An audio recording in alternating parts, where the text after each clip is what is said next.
All right, it's 6:30, so we'll go ahead and call this meeting of the Holton Lake Community Schools Board of Education to order. We have a roll call vote, please. Halliday? Here. Whittington? Bowles? Here. Jeske? Here. Souter? Christian? Here. Oster? Here. All right, if you would, please rise for the Pledge of Allegiance. I pledge allegiance to the flag of the United States of America and to the republic for which it stands, one nation, under God, indivisible, with liberty and justice for all. Thank you.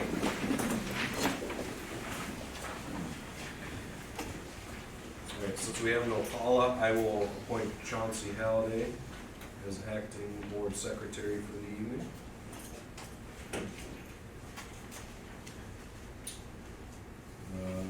Next item is the approval of the agenda. I actually would like to amend the agenda this evening. And the amendment I would like to make is on item number 7.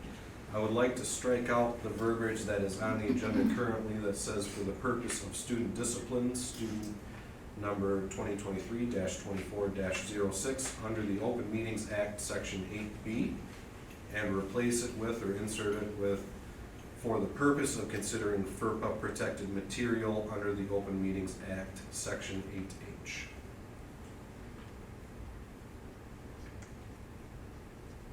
So the amended agenda needs to be motioned and seconded, please. I'll make that motion. I support. Motion by Oster, support by Christian. Can we have a roll call vote, please? Christian? Yes. Souter? Jeske? Yes. Whittington? Bowles? Yes. Halliday? Yes. Oster? Yes. Thank you. Motion carries 5-0. Moving on, we have the approval of the consent agenda. Looking for a motion. Make a motion. I will support. So motion by Bowles, support by Jeske. All those in favor with the raised right hand, aye? Aye. Thank you. Motion carries 5-0. Item 2, student and staff recognition. All right, thank you. Got quite a few tonight. Big congratulations to senior Mariah Thompson for being named one of the finalists for the MHSA Scholar Athlete Award. This is a great honor. We are all very proud of Mariah. She's really done a nice job during her whole time here in high school. Next up, big shout out to varsity bowling team number 1. They remain undefeated heading into the final week of competition. 4 out of the top 6 bowlers in the conference are here on our team. They are James Wright, Mason Christian, Brody Hose, and Tyler Bailey. Way to go to all of the bowlers, and good luck preparing for a back-to-back district championship and then moving on into the postseason. Also, big shout out to varsity wrestling. Mason Langloy wrestling at 126 pounds and Ethan Naylor wrestling at 215 have both qualified to wrestle at regionals this coming weekend in Charleroi. Good luck to Mason and Ethan. And congratulations to all of our Miss Houghton Lake ladies for all of their hard work in preparation for Miss Houghton Lake program this weekend. I had the honor of having lunch with them all last week at Lucille's at the Rotary Luncheon, where I and other Rotarians were able to ask them some thought-provoking questions, kind of put them through the paces a little bit, try and help their poise. We weren't that scary though, so I don't think they were too rattled by us. But they did a nice job. All of them are very accomplished and represent Houghton Lake High School in our community very well. And finally, big congratulations to Collins Elementary teachers Kayla Hinkston, Leslie Greer, and Ann Murphy. They each applied for and have received grants from the Roscommon Area Retired School Personnel Group. Kayla received a grant for the middle school forensics program. Leslie received support for first grade art projects, and Ann Murphy for the 5th grade economics market. Congrats to all of them, and we appreciate grant writing, and we of course appreciate support from our local county groups that help us. That's my opinion. Thank you, Ben. All right, up next is public comments. We do have a slip for one public comment, so I will go ahead and read our little verbiage here that's on the agenda. Speakers are asked to express themselves in a civil manner with due respect for the dignity and privacy of others who may be affected by your comments. While it is not our intent to stifle public comment, speakers should be aware that if your statements violate the rights of others under the law or of defamation or invasion of privacy, you may be held legally responsible. If you are unsure of the legal ramifications of what you are about to say, we urge you to consult first with your legal advisor.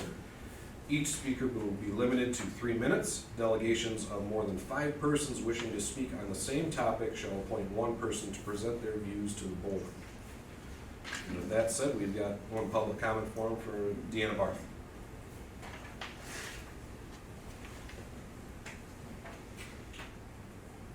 My name is Deanna Barth. I've been employed by Houghton Community Schools for over 17 years. For the last 3 of those years, I have been the cross-country coach.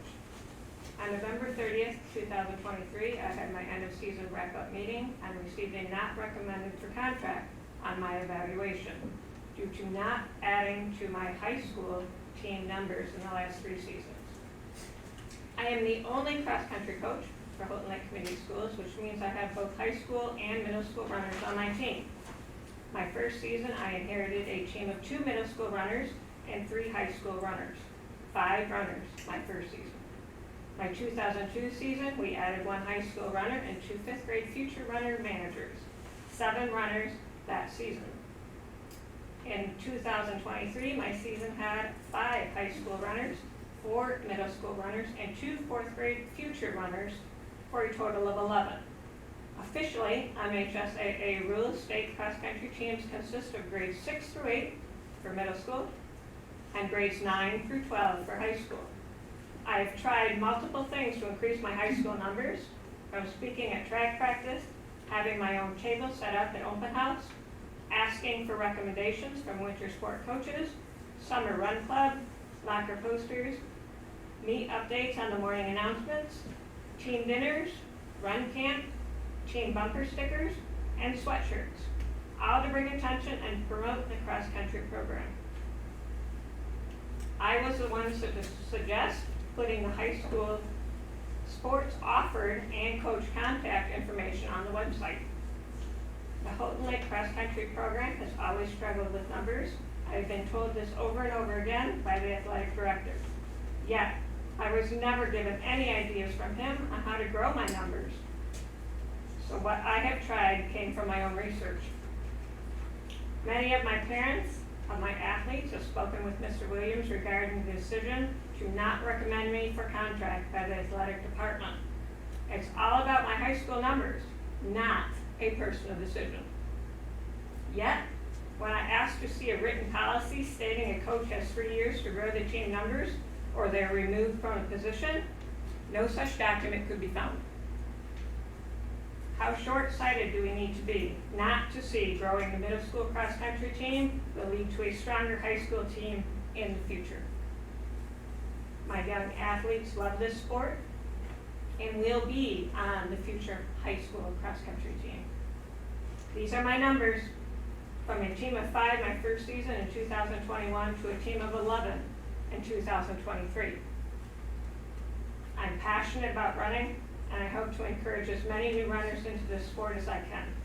I love coaching this team, and that is why I'm here today, to ask for the board to look into the recommendation the athletic department has made. Thank you for your time. Thank you. I also have some other information for the board members to read. I have letters from my parents.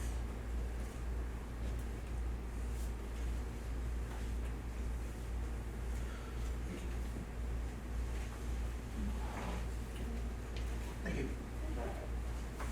Since we've got quite a few in attendance this evening, do we have any other public comment? I only had the one sheet. Anybody else like to speak? Once, twice? All right. Moving on, we have a presentation of mid-year academic progress. Started. You're up first, I'm right? up first, yeah, so elementary. So I'm gonna share some highlights from Collins Elementary. So first I'm gonna start with some academic highlights, and at Collins we've been really focusing on reading foundational skills, and that started this past year in August at our curriculum camp. And so teachers came for a 3-day PD, and we really focused on the foundational skills within our Wonders ELA curriculum. And since then, we've been progress monitoring that data in our bi-weekly PLCs. So each grade level meets bi-weekly in PLCs, and we're monitoring that phonics and those foundational skills, the data that we're getting from the classrooms.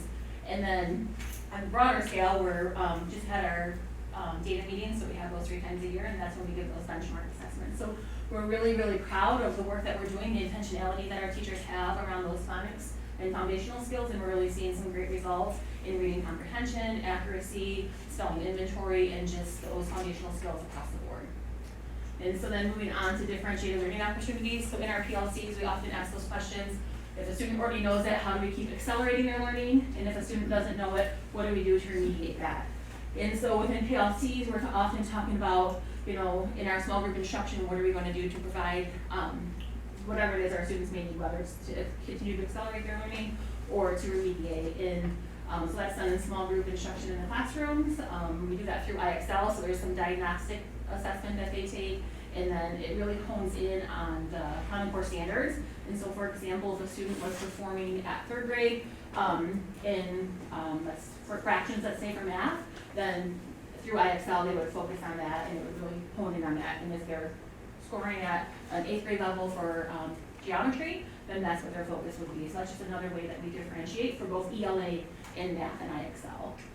The SAT process is another process that we use for both accelerating our student learning. So we might come to the table as a team and say we have a student who is really performing high academically, like what can we do as a team to best support them?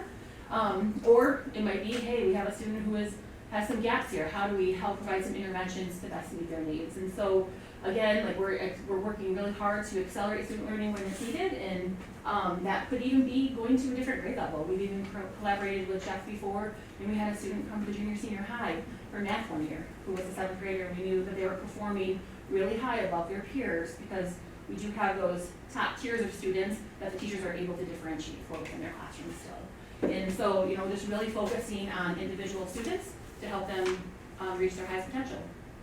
Also, we have academic Paw Pride, so that happens 3 times a year.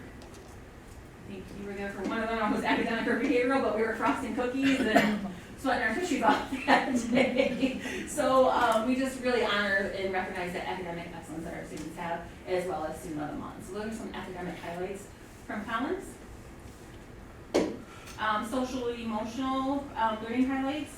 So SEL for Success, you've probably heard that in my All-Call Weekly, but that is our character education program that we're continuing to have for our students. Our teachers do those lessons each day. They're about 15 minutes. Some start their day with it. Some do it right after lunch when they're coming back together. And that just focuses on different character virtues for the month. So for example, this month it is courage. And so in the All-Call, it includes some activities that families can do at home. And it just reminds parents to really have a conversation with your student about what courage, how that relates to both home and school. We have lunch groups, and so those are provided for our K-6 students. Those could be Lunch with a Hero with Officer Zarevsky sometimes. We have Miss Dawn, our school social worker who has lunch groups, Miss Michelle, and just other staff. So when we say Lunch with a Hero, it's not necessarily like a hero in uniform like Officer Zarevsky, but it could just be any of our staff members, and the purpose is really just to build relationships with our students. Bobcat Buddy mentoring, and so that we have currently some 6th grade students who are coming down into our kindergarten and 1st grade classrooms to help support some of our students during their reading centers, and it helps the teacher too. And so that's taking place. We're constantly connecting students and families to different resources. A lot of that comes out of our SAT process as well. For Tier 1 students, or for Tier 1, so that's all students, we have 200 club winners, and that's really focused around our school-wide expectations of being responsible, respectful, safe, and engaged. So any staff member, any adult in the building can give out one of our green or white tickets, and then students are called down the next day to recognize them. Behavioral Paw Pride is very similar to academic Paw Pride, and again, it's every trimester we recognize those students, and that's for, again, those students who are continuously following our school-wide expectations of responsible, respectful, safe, and engaged. What we've noticed as we're paying more attention and being intentional around student engagement is that in all these other areas of social emotional learning, that we're seeing a decrease in our discipline referrals, a huge decrease from last year to this year when we compare that data in our building leadership team meeting. And then I added the professional development for staff because this year we've been able to provide some differentiated PD days for our staff, And within that, we've offered some social emotional learning, PD around that, and the feedback that we're getting is that they want more. And so that's been great. Our home to school connections, so I just wanna share, we have family nights, so those are written into our Title I plan. We have 3 per year, so far we've had our STEM night and our game night. Our naturalist night, where we have a speaker coming in, is coming up, but those have been very well attended too. If you've been at one with, or seen pictures of one, our space is very crowded, and so we're trying to brainstorm some other areas of the building that we can use just to accommodate, the number of families that we're getting those evenings. Activity nights, Brian can probably speak to this, have been very well attended as well. We have 3 per year, but if you notice in February, we had 160 out of 230 third through 5th grade students in attendance. So what that's telling us is we need to have more. They want that time with their friends. And so we're looking at adding in some more for next school year. But our next one is May 3rd, from 5 to 6:30 at Collins, if anybody would like to join us. We got Doug in the house as our DJ, so it's a great night. Our kids really have a good time. Attendance, just knowing that that's one of our MyKit goals and also one of our building goals, just knowing that students have to be in attendance to learn. So we really focus on some monthly attendance recognitions and some competitions within the building. And we have some competitive staff, so it's and students, so it's really working well. We're seeing some increase in attendance, which is great. We're recognizing students who had perfect attendance for trimesters, and so we've gotten through one trimester so far this year, and so they actually have a bowling incentive reward that's coming up later this month over in West Branch, and just really excited to recognize those kiddos. We even had some that have shown some really great increase in attendance.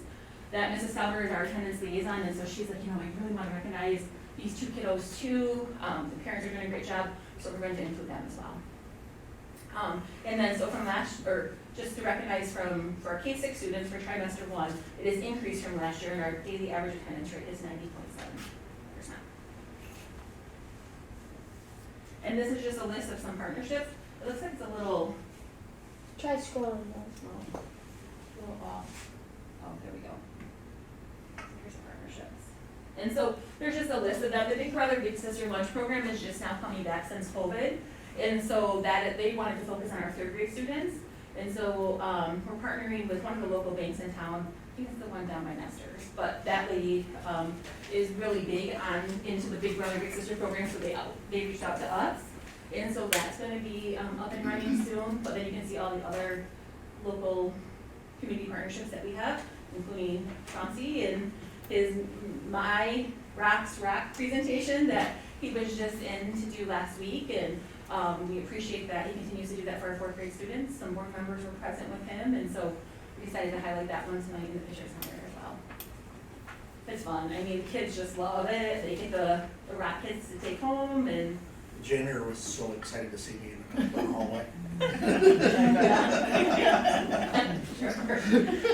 And so just looking ahead, we're continuing with our My Kids School Improvement work, and so we're really spending some time doing a comprehensive needs assessment, and that is just that. We're compiling different data, whether it's demographic, behavioral, academic, and just really focusing and looking at what do we need to do, what's next. So within that, we have our building leadership team. We meet bi-weekly. And we have some liaisons from the school improvement team that are on the building leadership team, and so that's where those attendance incentives have come from, and just really honing in on that too. And then if you haven't heard, High Impact Leadership, which is HILL, it's a grant project that Ben had applied for and we received. And so it's a 3-year grant project, and so we're still learning what that is gonna look like for Collins Elementary, but we just know that it's about shared leadership. So not just thinking about leadership from administration level, but from the building leadership team, from grade level chairs, and from all staff. And just really focusing on what are we currently doing well, and how can we keep moving forward? And what else can we add to that? So then finally, ELA curriculum review. We have a team that is working on that, because next year is our last paid year of Wonders. And so we really need to decide as a team, are we gonna continue with Wonders? Is there other programs out there that we wanna look at? And then we'll make that recommendation to Board of Education. So that's Collins Elementary. Any questions? Nice job.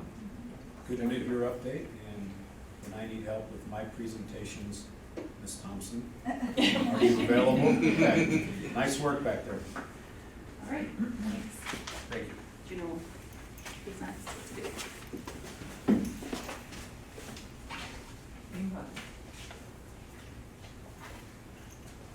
short and sweet, I would.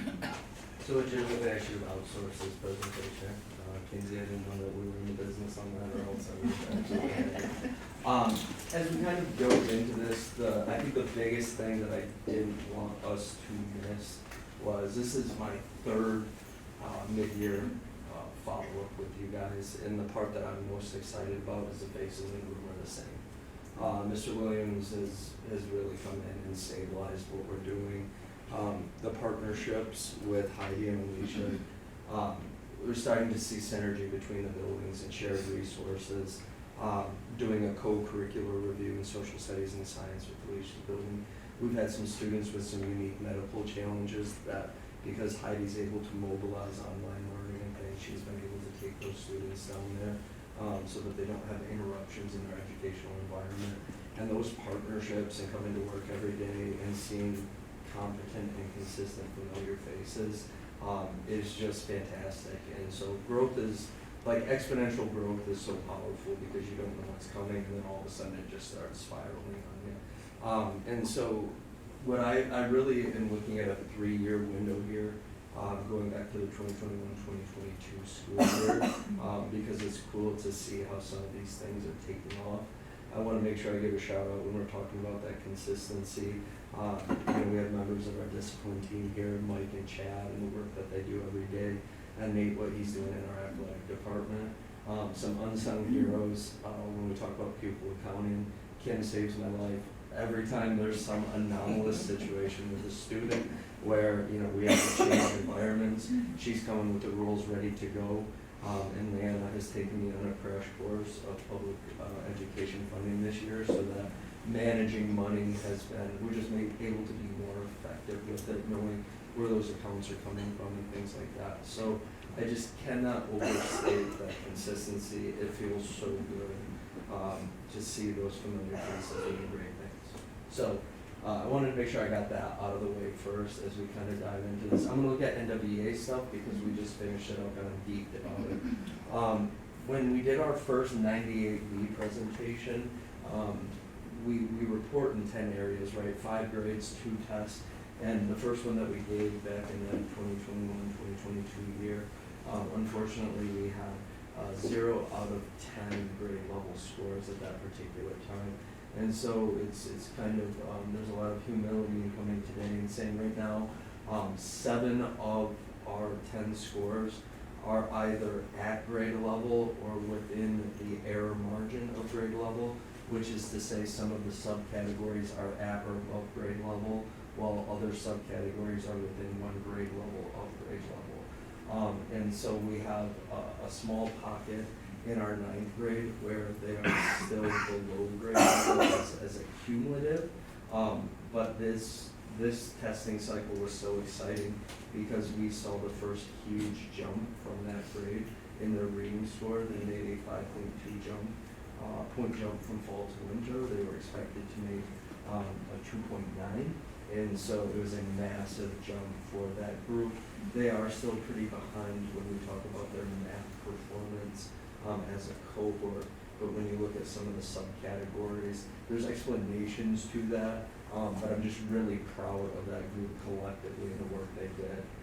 Our 10th graders, I put that in green because they're just at grade. There's no error margin, there's no deviation, there's no anything, they're just at grade level. Those kids are rock stars, and as we get into later in the presentation, I want to try and highlight the 10th grade group because it's really talking, there's going to be a statement like we're making new goals essentially. So Mr. Roberts is our reading teacher, and he has made a statement of they're coming in to be at grade level. That's not been the plan before. They've come in 2 grades behind, 2.5 grades behind, and I'm trying to get them to that grade level. And I had a group come in already at grade level, and I'm not teaching to take them places, to take them beyond. That reframing of what our goals are is really cool to see. Our 11th grade, if you look at their data, right now, so our dual enrollment students, it's really hard to get them into the testing lab at the same time. We pull our kids from their math and English classes to do the testing. many of the dual enrollment students are taking a dual enrollment English course or a dual enrollment math course. And so they also do tend to be some of your highest performing testers. And we had not yet gotten them in for the makeup session. And so that does really impact our scores pretty significantly. But I think a point that I wanted to make sure I emphasized was currently in 11th grade, 87% of our students are scoring low average or higher on their ELA test, which is up. There was 21% which scored in the low range. So we now have a higher percentage of students scoring low average or higher than when you factor in like a population that would have a disability in that area. So even students who are identified as having a learning disability in reading are getting to that low average to average range, if not higher. That data point was just great to see, especially when you compare that to the upper third. We went with the honors course, and in 2024, that's not necessarily always considered best practice in public ed, and we have seen each third make pretty significant gains. So we're just fired up by this data. As we transition to discipline and behaviors, some of the positive data points are tier 3 behaviors, which are levels 3 to 5 on the discipline matrix. Physical or violent offenses, so we talk about threats, we talk about contact, physical aggression, fighting, assault, those things. They're down 40%, which you're talking about 35 occurrences to 21. Well, if you really just say that you're down 14 fights, it's pretty significant. It's a fantastic data piece. Now, it's not that simple. Like, we're not talking about 21 fist fights occurring. It's 8th graders disagreeing over a basketball game, shoving each other into pads usually. But just knowing that kids are really starting to kind of meet those expectations at a much higher level. A frustration though, and because we're going to be transparent, vaping continues to be excessive. We're down 10% in referrals, but anecdotally, I don't believe that there's anything statistically impacting vaping. It's here, and we're trying to figure out what to do with it. If you guys have any advice, we'll gladly take it. But it is a continued work in progress when it comes to those. Tier 2 behaviors. The positives is insubordination referrals are down 78%. Students are being more appropriate, more socially appropriate, more polite, more respectful to teachers. It's a huge data point because they also then tend to be more compliant, and you start to see that in the outcomes statistically. Negatives is skipping entirely data is relatively unchanged. We're down 3%, but some anomalies have impacted that. So we had a Skyward system set up to, when students got 3 parties, it auto-referred them to a detention, but when they got to their 6th one, it wasn't auto-referring it. And so we have it corrected now, but that could be the reason why we're down 3%. We still see it as an issue. We're throwing a lot of resources at it right now. Unfortunately, it doesn't seem to be having a significant impact on achievement because achievement is still heading in a pretty linear range. And then tier 1 behaviors are probably the biggest one. So tech violations are significantly down. I'm not going to stand up here and say the cell phone thing is still, it's going to be a perpetual never-ending battle unless we go with a hard line. Cell phones don't exist in the school area anymore. They're going to continue to be a battle, but they are significantly down.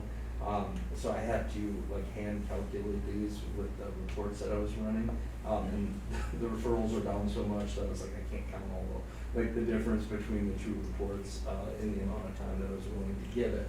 And then again, defiance and disruption referrals are down 9%. When you go back to the insubordination referrals, we're getting a lot less combative communication between staff and students, and that is fantastic to see. And I think that we see it when we start talking about physical offenses and things like that, right? The mutual respect starts to have a cumulative effect.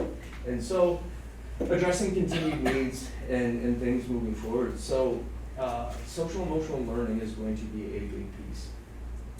We piloted a program called Habitudes in our 7th and 8th grade experience class. So we have some 7th and 8th grade electives And they get used for a lot of different things. Sometimes you see like a performing arts cohort or reading cohort, an intervention cohort.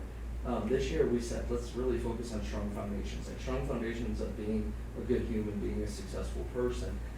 And so we piloted this Habitudes program, and it has had a pretty fantastic impact on the building. There was an affirmation section, and it was really cool to see students going around and giving affirmations to their teachers and to their peers as part of their project. And then hopefully you start to see that spill into everyday communication. And so when we were talking about how do we truly embed this in what we're doing every single day with purpose, we are going to bring Habitudes in to every 7th and 8th grade experience course next year. And so there will be a one day a week in the experience class, which is currently like STEM, and there was a Spanish cohort, there's a Michigan history cohort. We are going to put a day a week of this Habitudes, which is going to focus on goal setting and planning, time management. It's all these really relevant life skills. Social emotional learning is not always sit down and talk about very difficult relationships or talk about what I'm feeling inside. Sometimes it's really being able to prep students with skills to help them manage their day, which then vis-a-vis eliminates some of those anxiety and heavy emotional burdens.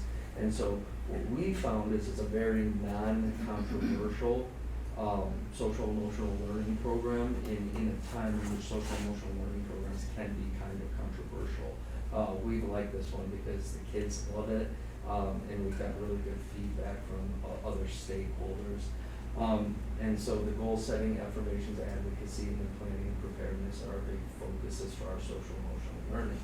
For grades 9 through 12, the nice thing is we recently purged curriculum, as you guys have heard me talk about before, whether it was CPM by perspectives, or we'll be making a proposal for TCI, social studies curriculum, and in the future, science curriculums. These curriculums now have embedded SEL components. And so what we're doing is we go back to the core student support team. The ISD has put together this team to address discipline and some student behaviors and some of the student struggles. And so we're really looking at like climate and culture non-negotiables and how can you embed this in the purposeful SEL components of the curriculum that we already have. Instead of reinventing the wheel, let's take the really expensive curriculum that we purchased and let's utilize all the tools that came with it. Our staff is on board with that. It seems like a really easy transition, and so I'm really excited to kick off 2024-2025 with purposeful and embedded SEL. Continued academic needs, going back to the synergy that we have. Cheryl Plank does title, and she is absolutely fantastic. She recently reached out. I don't know how it happened, but it sounds like the Title Fairies gave us a bunch of extra money for some PD. And so we currently have SEL professional development plan. We have My Perspectives refreshers for our ELA staff. We have CPM refreshers for our math staff prep. We're purchasing a new social studies curriculum, hopefully, and that's going to be on the board agenda here soon. If that gets approved, we will be purchasing that curriculum's embedded PD. And so we're going to get our staff together to really collaborate. Additionally, we're sending our special ed department chair to the Michigan Transition Association conference to talk about students with disabilities and their transitioning into the workforce and post-secondary training. And we're also sending one of our caseload providers to the Councils of Exceptional Children conference. So we're really looking at a holistic view of education, students that are excelling, students that are struggling, students with barriers to success. With the curricular reviews and proposals, I'm going to go back to that synergy piece, partnering with Alicia and the sixth graders, the sixth grade staff, to make sure that our social studies curriculum is aligned with each other and using the same thing, which is a coup for me because we now get students coming into the building already familiar with the curriculum, and that's just a feather in the cap. It's very common district to district You will hear the high school principal be like, man, if the elementary school just teaches kids better, we would get better outcomes. And to hear the elementary say, man, you're ruining our kids. And Alicia and I instead are saying, man, good stuff is happening across both buildings. Let's get together on this so that our kids can have the best possible outcomes. And so I'm really grateful for the work that her building is doing in tandem with our staff. And so the sunshine, rainbows, and buttercups is how I'm feeling doing this presentation. Not every day is a great day. We've got flaws, we've got warts, and you know, they pop up every now and again. But when I got to look back on what has happened in this 2.5-year stance, feeling pretty good.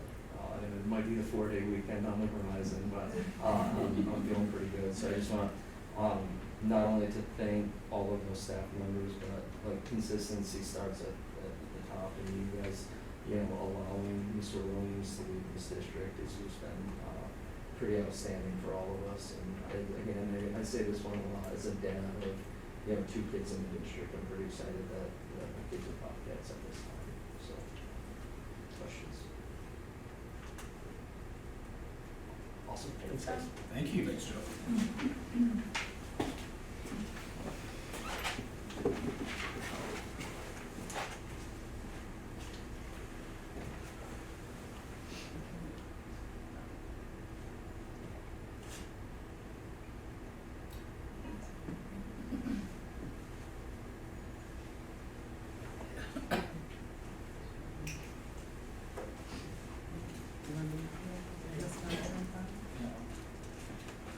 You don't want to?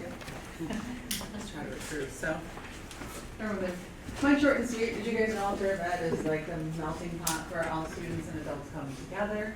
So we get students that are social emotional issues, academic issues. I'm going to share a story a little bit. I think it's going to be okay to give some overview on it, but my data is super short and sweet. So this is our enrollment data over the last few years. Obviously, we're on a trend going upwards. 19, it was 59 in the fall, just when fall and spring, 68. Woo! Backwards, sorry. So it was 59, spring was 68. And then in 2021, it was 50, we went down in the spring, then in the fall. Rolling up, why isn't it moving? So it's not moving up, but I don't know why. But our enrollment keeps going up. We went 67, 91, 93, 111, and I don't know why it's not going up.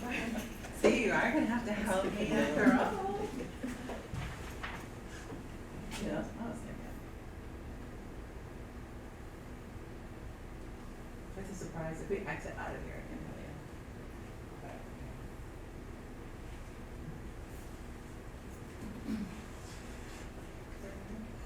Just doesn't like it's unlocked. Okay, we'll go back. I'll surprise you at the end because I'll come back to this, but our enrollment's up. I can't remember where it's at now. I think we're at 100. We've exceeded our spring count, I do know that, so I'll surprise you at the end. How's that? But as we keep going, the enrollment keeps going. Some data that I find interesting, and I didn't put it on here because it was supposed to be a 3 to 5 minute thing, but we have about 100 students, but we only had, this will tell you, I think it's on this one, maybe not, but we had 58 students in alternative ed, but we have 31 pupils in our GED program. So we are getting a lot more students that are coming in that are so far behind academically that their option is going to GED to try to get them graduate on time. So our high school numbers, we're trying to do best placements when they come in at the intake. And I just enrolled a 19-year-old with 4 credits the other day, wants to do his high school diploma. So he has a half year to try to get on that trajectory, which this is his graduating year. But if that doesn't work, we have to talk to talk about GED. So that continues to be an ongoing battle. Kids are coming to us right behind. As we know, the pandemic wasn't friendly. I can't wait to get past that whole thing, but we have so many kids that struggle coming in the building. Field trips are something that I enjoy doing for our kids, and our kids are struggling. I have not had a Kirkland trip go yet because I can't get kids to go. When we did a planetarium trip, I used to have a bus and fill a bus. I cannot get kids to go. We had 3 kids go. They don't want to go. They can't commit. They want to bring their mom, dad, sister, someone with them, dog, snake, thing. So we're trying to avoid that. But here's our data from Edgenuity. So one thing I'm proud of is we had 148 enrollments. and we had 143 complete, 5 were incomplete because we can extend them to 20 weeks, they're 18-week course. So here's the best news, it's probably cut up on this, but it is, oh, right here, we had a 97% completion rate. So our staff works diligently on doing the two-way communication, because a lot of our kids don't come in. So getting two-way communication from at-risk kids is challenging, to say the least. We know not to call before 9 on most mornings, some students, some parents, but we call, we try to get them, we have to have that two-way communication, because if not, our wonderful people, accounting person in district gets honest about that, so, but we do, we have to have that two-way communication. And getting them to come in is tough, we have to pay for the bus, but having a 97 completion rate is huge, it keeps going up every year. One of our staff members is diligent, every 2 weeks we monitor to see where they're at. They're not progressing or promoting, then we end up having those conversations that either we need to get going or we're gonna drop your class and reassign it. Something that we're finding from other districts, we're getting a lot of students that are coming to us from a neighboring district, and they really want the students, they like how we only give them 1 class at a time. So instead of kids coming to us and we give them 7 classes, they get 1 class. As soon as they finish that class, we give them another class, but they don't get to have more than 1, because then they get overwhelmed. So if you give a kid a 7-class schedule, which is general, but we get a lot of kids that are behind, we give them 1 class. If you give them 7, they do 20% one, 60% another, 40. All of a sudden, the end of the year is coming, they are nowhere close to completing all 7 of those courses, so we give them 1 class at a time. As soon as they finish it, it goes on their transcript. If they're transient and they move, then that's helpful, because when they do move, they get that credit with them, and then when they come back, we still can start them with the next class. So we see a lot of transition, as you guys know. So this is pretty good. We're pretty proud of our completion rate with the kids being successful. Currently, we have 11 graduates to date, so that also reduces our number of students that we have, because we've graduated 11. 10 of those are adults that are 18 and older that have completed their, 8 have completed their GED, and then the other 2 have done high school diploma. So we have 1 adult that completed and 1 alternative kid that was supposed to graduate last year. So they no longer have to take classes, but they will be able to participate in the graduation ceremony. Our CCF grant, still write grants. My goal is still take kids on trips. So I wrote a grant, and then Dana Edwards and Jeremy Ryan wrote a grant for RC cars, trying to motivate kids. That's our #1 goal. We want you to pass the class, do some classwork. So I wrote a trip to go to Mackinac Island on May 16th. So that's covering everything for the kids to go and carriage ride around the island, go to the fort. They get to go sit and have a pizza buffet and all sorts of fun stuff. Food all the way back and forth. And then the RC cars is, once you complete a certain percentage on your class, then you can work on RC cars. So that's been a goal of ours, like, hey, there's some fun with this. It's kind of like a motivating factor to try to get them to do that. So I think the staff's having fun racing the cars uptown just as much as the kids. But so here's a little flyer for the Mackinac Island trip, if anyone's interested. I'm not sure how many kids I'm gonna get, so if anyone would like to go, it's a full day. It's like 7 in the morning till 8 at night, so you're gonna really enjoy being around everybody, and you're stuck on an island. So that's one of my things. Like, you have to have behavior. I tell kids when I'm doing registration, if you have any behavior, if I can't trust you in the building, I'm surely not taking you on public, and I'm surely not taking you on an island where we're all gonna be stuck together all day. So here's our curling. We used to do every month, then we had to reduce to every other month. Our goal is to go next week on February 22nd. I have 1 kid that said maybe they'll go. So trying to recruit more kids. It's just a tour. The girl at graduation last year said that this trip was a helpful thing. She went to college, she went to campus. It made her comfortable being a college student. So there is great value in doing this. It's just trying to get these kids to go. So if anyone has a magic union shop that can get me to get kids to go, I appreciate it. I want to do a shout out to Miss Edwards. She retired at the end of this year. She's a phenomenal person. She was with us for 9 years. She did get Teacher of the Year in Adult Education 2 years ago. But we had a great time. This is a long time. There's Kim. She was here a long time ago. And so Miss Wade was there. And anyways, Dr. Surrey, she's down in Howell again. But anyways, just giving up. We've had a great time with her, and we wish her all the best. But it is definitely a challenge on having her around. But this is our new high school completion GED teacher, so I'm not doing that, I'm just hiding, so let's have some good times. Crystal worked with our school when she was at Michigan Works, so we're very happy that she joined us.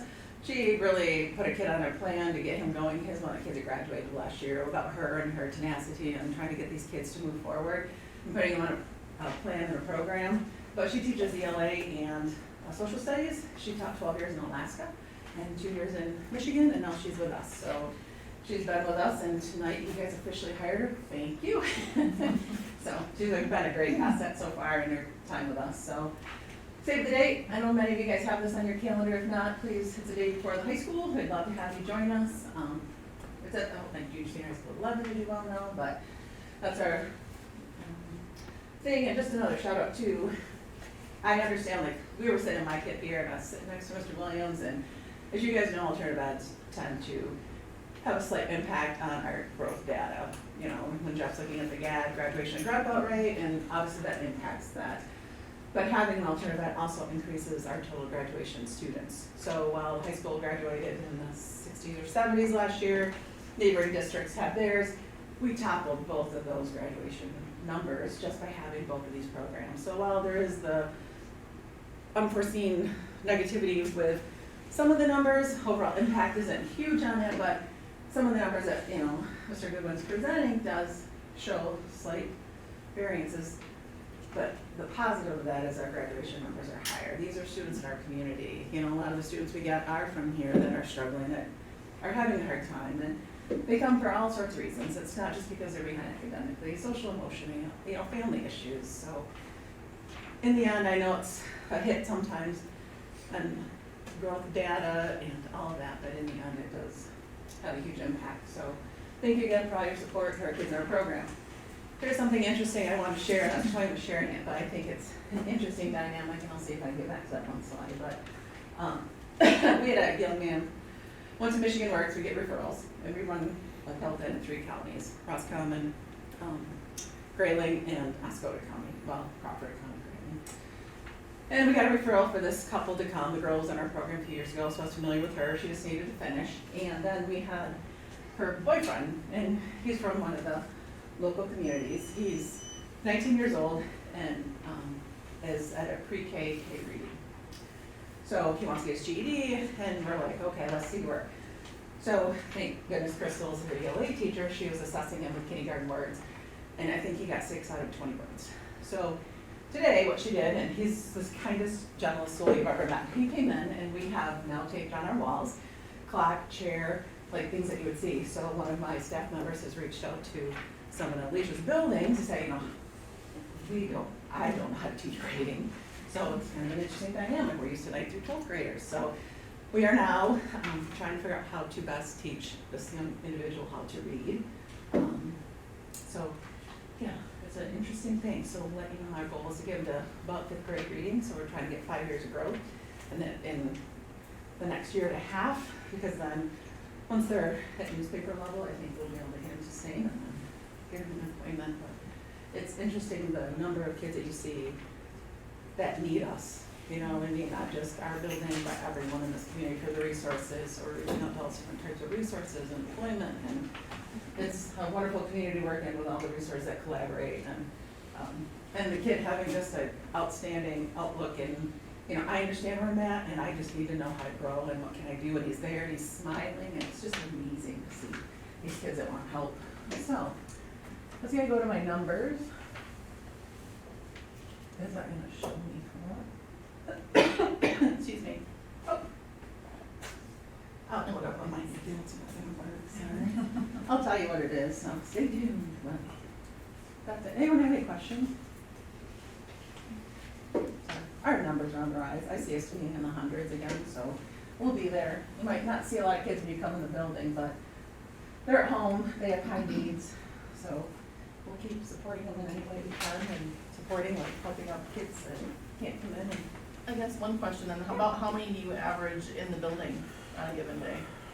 probably about 15 to 20. But we get a lot of them. Yeah. But they like to text too. So that's the nice thing is the staff have, either they use text. So we divided all of our students on amongst 3, and then I have one staff that does special ed, so she gets the students that are on that caseload. But then the rest of them, then they're two-way communicating, because we have to have two-way communications. We can get away with 1, but we're told 2, so we do the 2. But, and it's just a challenge again, I'm saying, but it's different kids that come in too, so that's the, we have kids from other counties that, you know, they're here, they're housing, and then they move, they're traveling, so, yeah. So let me just turn this on. Okay. I'll find the other number, tell you, so. Okay. But thank you. Thank you.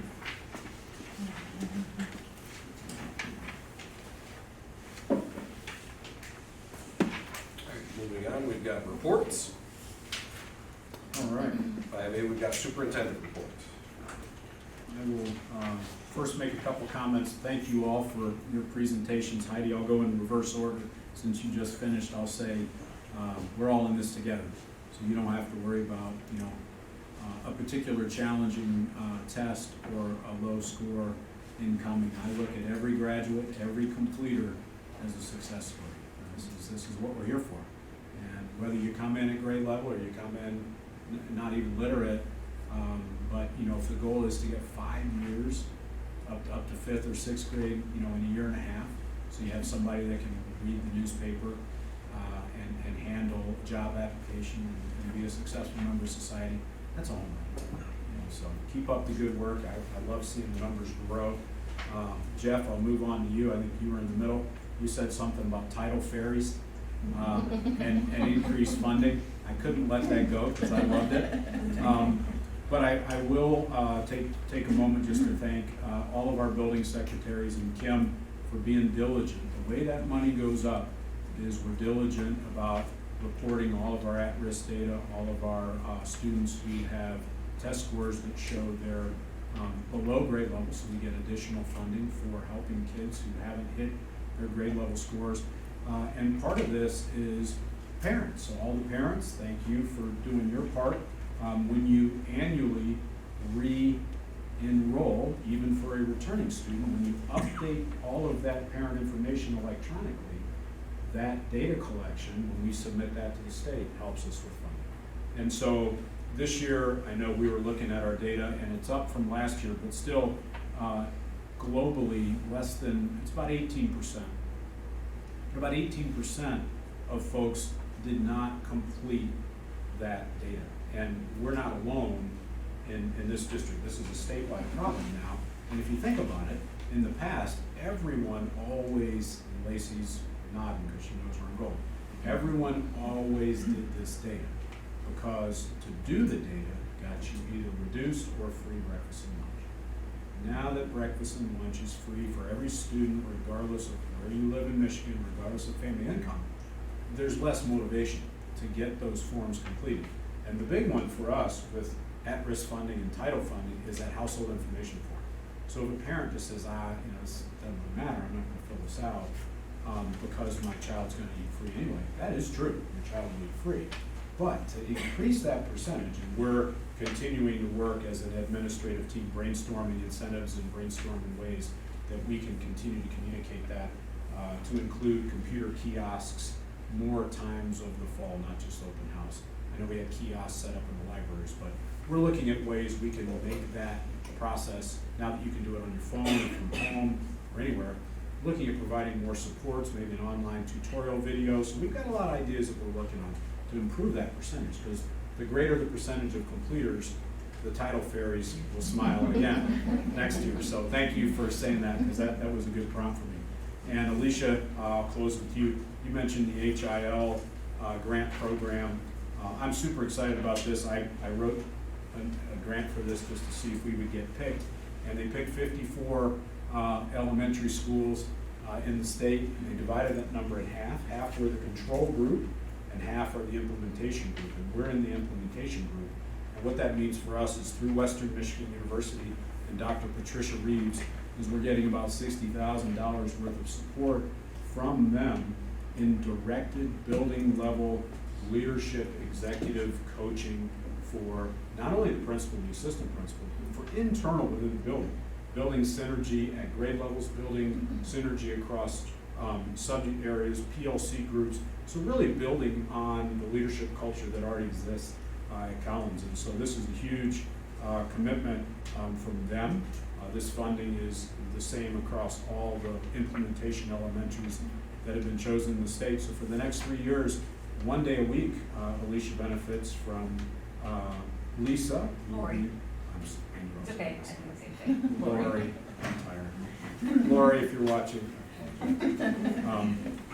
Lori has come down from Gaylord. She's a retired administrator. Wonderful lady. We met her a week ago, and she's already been in the building. And we'll be here 1 day a week for 3 years. to provide a lot of implementation work. But the first step is, much like you talked about, and Jeff talked about a little bit, it needs assessment. We gotta figure out where we are. And so part of her work will be surveys, doing some additional work, which aligns beautifully with all of the My Kid work that I'm doing. So the timing of this is really, really cool. And I do applaud Western Michigan University for funding this. And, you know, it's a super big support for you and your team in Collins and, of course, for the district. So really, really happy about that. Jumping into the rest of my update, I put it over there, but wanted to direct everybody's attention to it. On February 27th, we get a chance to vote to approve the core CTE millage. It's new. It's something that the core ISD is asking for the first time. This is to take their current CTE programs to the next level. A couple of years ago, Dr. Petrie at core wrote a grant request to the state of Michigan for $2.5 million as a one-time categorical. And he was the only ISD in the state that got anything like that. Unrestricted, straight for career tech ed, do with it what you want. He could have bought a bunch of welding equipment, he could have purchased automotive equipment. Instead, he put that money into building an addition onto Roscommon Middle School, which has now become renamed the Core ISD Career Center. And so they currently have their automotive program, their cosmetology program, the public safety program. They're growing and expanding, and we're excited that we get to send our kids there. So now, when Jeff is working here with the guidance counselors and our students and looking at opportunities to get the kids in front of teachers and programs that are high demand, you know, high wage class opportunities, and to kind of wet their whistle and get them interested, we get to send kids right up the road to core, which certainly saves us on the long ride out to Wexford, because we were sending really a lot of kids out to Wexford. So this millage, if it passes, will help the core ISD Career Center expand and add new programs. 21 cents a day for the average homeowner. I remember, because I'm old enough, that you could back in the day get a coffee for that. I don't think you can get anything for that. I was trying to think, what can you get for 21 cents? I don't think you can get anything. You can't even get a postcard stamp for like, not a real stamp, but like a baby postcard stamp. I can't think of anything. If you think of something, let me know. Anyway, 21 cents a day will bring in about $3.9 million annually, because it's based on the tax base of the 4 counties that the core ISD serves. And this will benefit us here directly by saving us $140,000 a year. So right now, we spend about $100,000 a year on tuition. And we happily do that because that's part of what we do. We're an educational institution, so we pay the bill for those classes to send our kids to the core career center, just like we pay the bill for any kids that go to Wexford. And that gets that kid that career tech ed experience and college credit. So we're gonna pay that bill. But the enhancement millage, if that passes for the career center, will cover the tuition for not only all of our kids, but all 6 high schools that are participating in the ISD, and it will reimburse all our transportation costs. So right now, our tuition is about $100,000 and about $40,000 in diesel, bus driver, bus, wear and tear, and mileage. So super excited to see their work on that and support that. I will be speaking this Wednesday again at the Rotary Lunch to talk to our Rotarians about that knowledge. So I did want to direct your attention there. I want to give a shout out, even though you've already gotten a shout out, I'll give you another one. I really enjoyed it. It's the second time I've seen it. You've changed it, and so I like that you're keeping it real. The Rocks presentation, you're bringing in real-world connections for our 4th graders, and they're thinking about cars, toothpaste, deodorant. Oh, that's why you don't swallow toothpaste. You don't want a bunch of, what is it in your stomach? A little bit of everything. I know. Coal, Lime, gypsum, lime. Yeah, I don't want that in my stomach. So I think you have a bunch of 4th graders who now have a new appreciation of not swallowing their bubblegum flavored toothpaste. So no, I really appreciated, you helping them understand that just about everything we use, from this table, the metal in the legs, it's coming out of the ground, right? These are minerals, these are rocks that are mined, and you made some great connections, so thank you. I want to touch briefly on the secure mode situation last Tuesday. I put my readers on for this. Shortly after 2:15 p.m. last Thursday, Officers Rebsky and I placed all 3 of our schools into a secure mode as we coordinated with area law enforcement to determine the nature of the non-specific threat that was called into a local restaurant. We spent the next 45 minutes reviewing what we knew, coordinating with local and state police, and making sure all of our schools and our buses and our staff were secure as we prepared for dismissal of 3. I then sent a district-wide notice at 3:05 to this effect. Evidently, a few folks in the community did not like the timing of this announcement and took to Facebook to vent, which is okay. I don't mind the criticism.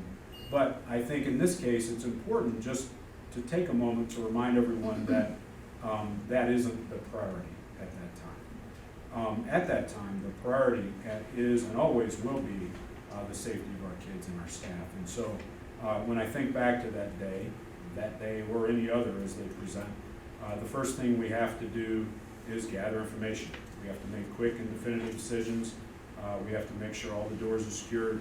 We need to make sure we're coordinating with our police partners. We're listening to intel that they're hearing over their radios. We're swapping our information over our radios. And then once we've secured the campus, gotten our plans in order, and we know we're not in immediate danger, then we can share those communications out.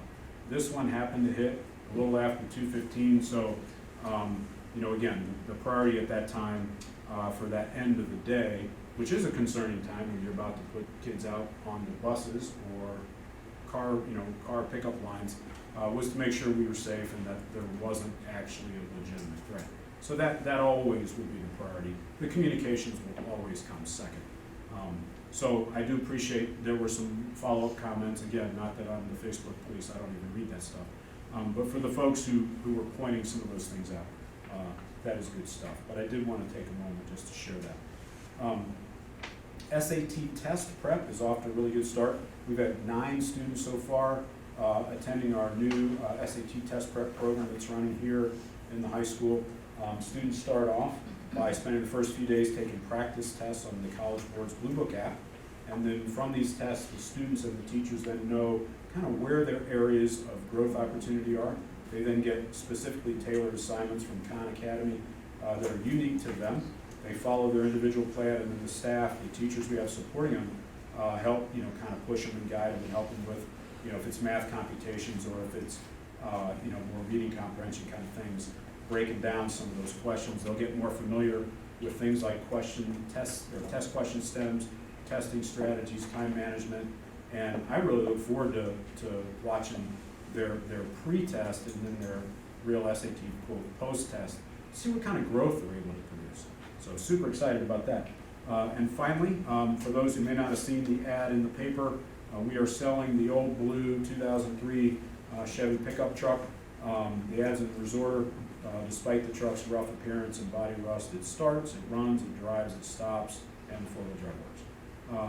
So our mechanics have done a nice job of maintaining it. Offers will be received until February 23. On that day, we will take the high cash offer, whatever it is. If you're interested in a good old running work truck, contact George Rieger. George Rieger is the contact to arrange time to come check it out, look at it, and put in your bid. So looking forward to selling the old truck so somebody can use it as a farm vehicle or a hunting vehicle or whatever. And that is my report. All right, thank you. 5B, finance report. Yes, on the budget highlights, we just have 3 line items on there. And 2 of them are due to the carryover funds, which are our increased title allocation, the title fairies that they were talking about.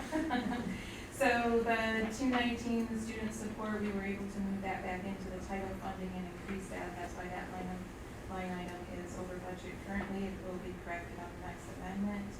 And then also 331, the community activities. We were able to increase that line item as well and will be corrected.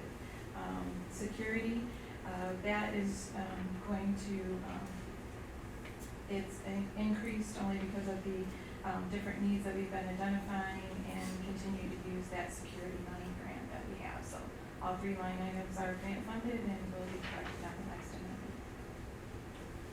Thank you.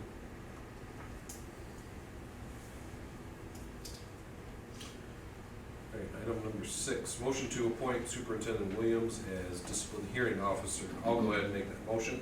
I'll support. Motion by Jessica, support by Christian. Can we do a roll call vote, please? Christian, Yes. Souter, Jeske, Yes. Whittington, Bowles, Yes. Halliday, Yes. Oster, Yes. All right, motion carries 5-0, thank you. And I will go ahead and make the motion to move into closed session for the purpose of considering FERPA-protected material under the Open Meetings Act, Section 8H. Need a second. Motion by Jeske, support by Christian. Do we have a roll call? Oster, Yes. Bowles, Yes. Jeske, Yes. Christian, Yes. Souter, Whittington, Halliday. Yes. Yeah, highlighted. Good. All right, we're back in open session at 8:10. Need a motion to approve the closed session minutes. I'll make the motion. I'll support. Motion by Christian, support by Jeske. All in favor, aye, with the raise your hand. Aye. Motion carries 5-0. Brings us to action items. 9A, action outcome determination after student discipline hearing. I will make a motion that student number 2023-24-06 be expelled out of school for 180 school days. I'll support. Motion by Jeske, support by Oster. Can we have a roll call vote, please? Bowles, Yes. Souter, Halliday, Yes. Whittington, Jeske, Yes. Christian, Yes. Oster, Yes. Motion carries 5-0. Action item 9B, looking for a motion to approve Douglas Equipment quote for combi oven and furniture only in the amount of $151,846.26. I'll make that motion. I'll support. Great, motion by Christian, support by Oster, discussion. Ben, you want to speak to this? briefly? Yeah, sure. So Lacey, thanks to all of her good work and her staff, they continue to build up a surplus, a food service surplus.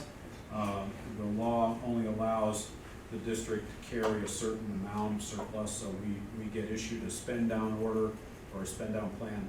And so we work collaboratively on how do we address this amount of money to spend down. So Lacey was very helpful in working with a bunch of vendors and getting us quotes. The primary need here and the primary amount in this quote is new furniture. And so we have those old, uncomfortable, round tables. A lot of the shock absorbers that raise in the floor have failed and they're just wonky.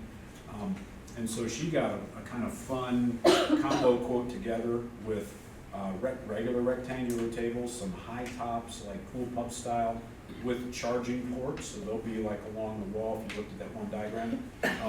Some booths, so it's gonna be kind of a cool mixed seating, still the same 300 kid capacity in the cafeteria, but just a different blend. The round tables were harder to kind of geometrically fit together, but the booths, the rectangles, the pub style should work really well. And she had an older combi oven that we're gonna replace also. So the one quote that is being selected, the reason you see the highlights in there is we're just approving the highlighted portion. The overall quote was a little bit higher than the 151. We're not approving those items. So Lacey, does that summarize it? Yep, absolutely. Have we looked at the charging ports? I see them at some restaurants that are like on the table, no, they're wireless. You can plug into them, they recharge them. And some of them, I've seen those before, and Right. actually, when I still worked for Beaverton, I had got those. The thing about those is that you constantly have to have somebody who's going to take care of the battery. right, And you have to put the battery in, take it out, make sure that it's charged. So you have to have double batteries. okay, And the way that I did the layout, you've already got electric along the wall. Mhm. It'll be very simple to hide it underneath the tables and have it all the way go down the wall, where kids can just go there and plug in. okay. So instead of having it in the middle, we can always add those in later. I just have found, because I did this for Harrison also. So between Harrison and Beaverton, there was no difference in the amount of kids that used it, whether it was in the middle of the room or whether it was against the wall. The kids all seem to like it, and when it's against the wall, I see more kids there during the day where they'll come out of class and they need to finish something or whatever, and after school and before school. They're there with their little laptops and doing their thing. Okay, it was just, and we just see, Yeah, first time I've seen them out. Okay, cool. yeah. So are these more like laptop charging, or is this also phone charging? Both. Both, okay. Yeah. That cell phone batteries are an admin's best friend. I was gonna say, we want it charging their phones. That was where I was going with that. Anything else from the board? Hearing none, can we do a roll call vote, please? Oster, Yes. Bowles. Yes. Halliday, Yes, Chesky, Yes. Whittington, Christian, Yes. Souter, Thank you, motion carries 5-0. Action item 9C, second reading, adopt policies 2623, 7540.02, 7540.03, 7540.04, 8300, 8305, 8315, 8390, 9700.01, 6325, 7217, 8400, 0122. I'll make the motion. Motion by Christian, do I have support? I'll support it. Any discussion? Can we do a roll call vote? Christian, Yes. Souter, Chesky, Yes. Whittington, Bowles. Yes. Halliday, yes, Oster, Yes. Motion carries 5-0. Action item 9D, second reading / adopt policies 1420, 3131, 3142, 3220, 3120, 3139, 3130, 3132, 3140. Make that motion. I'll support. Motion by Bowles, supported by Christian. Any discussion on these ones? Hearing none, we'll do a roll call vote. Oster, Yes. Bowles. Yes. Chesky, Yes. Christian, Yes. Souter, Whittington, Halliday, yes. Thank you, motion carries 5-0. Number 10 on the agenda is discussion. Anything from the board this evening? I'd like to thank our board members who got to come and participate with me. Thanks for answering questions from the kids. I didn't mean to put you both on the spot. So Brian answered some geological questions on some, I don't know what she had in that container of rocks for you, but I knew. Lots of chords. And thanks, Ben, for participating on the coal question. It was nice to see that our kids actually read something prior to that actually pertained to us and answered it coming from that part of the United States, and it was great, so thanks. It was cool to see that just a short story they read in Wonders, part of their English curriculum, covered exactly what you were talking about. So it was cool. It was funny to watch them all take it out of their desks and engage with it. I was really partial to the charcoal face. Oh, yeah. Still laying down. The class of fourth graders, all of them were rubbing a piece of charcoal all over their face, and then the exodus to the bathroom to go wash it off. Oh, that's Oh fun. my goodness. That was great to be a part of. Remind everybody again, if you want to join us, I'll be going with Ben to Rotary on Wednesday for his presentation about the CTE millage. So we're all welcome to go. If you want to go, let us know. Put it on my calendar, we're gonna try. My husband's off, so I'll be there. You can stay home. So I will be making a brief presentation about our school district Thursday to our association, and I don't know which, our lobbyist, our school lobbyist will be there, and I don't know who else is coming, but a couple of our senators and the House reps, so. Great. Yeah, perfect. Cool. Anything else? Nope. All right, we've got upcoming board calendar items, some upcoming student events. Do want to throw out there again too, March is reading month, and if you're interested in getting into reading some classes, contact Alicia and get that set up. If nothing else, meeting's adjourned at 8:19.